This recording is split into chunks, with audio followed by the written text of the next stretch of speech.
A poem dedicated to a World War II bomber crew has finally come to light nearly 80 years after they were killed in action. The verses were written by a teenager named Jean in honour of an airman from Birmingham during the war.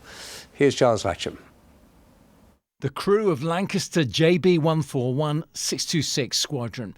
That's George Upfold, the Baron.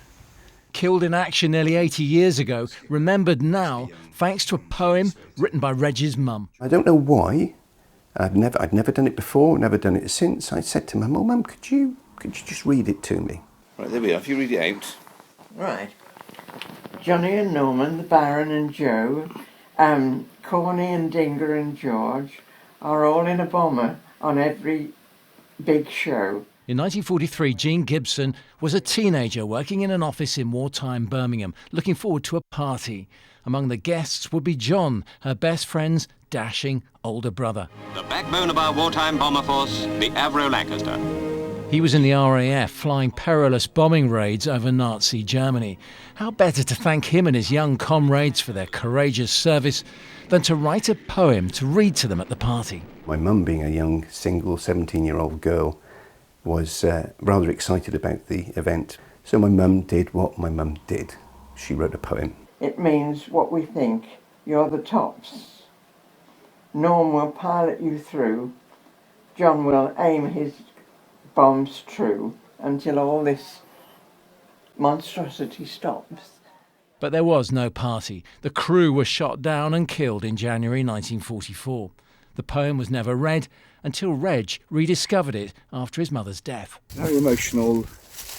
Couple of hours wandering through the woods. After many hours of painstaking research, the crewmen in the poem were identified, and Reg visited the woods in Germany where they crashed and found their graves.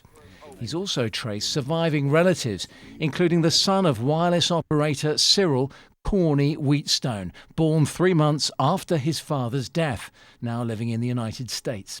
I had no idea that my father had a nickname, Corny, until the poem. It makes him into a real person rather than someone you read about or look at a photograph and you hear about secondhand from my grandparents mainly. Oh, we're trying to help you by staying at home, looking after the things that you love. She's done something that I'm very proud of, my whole family is proud of, and we want to share it, and we want it out there.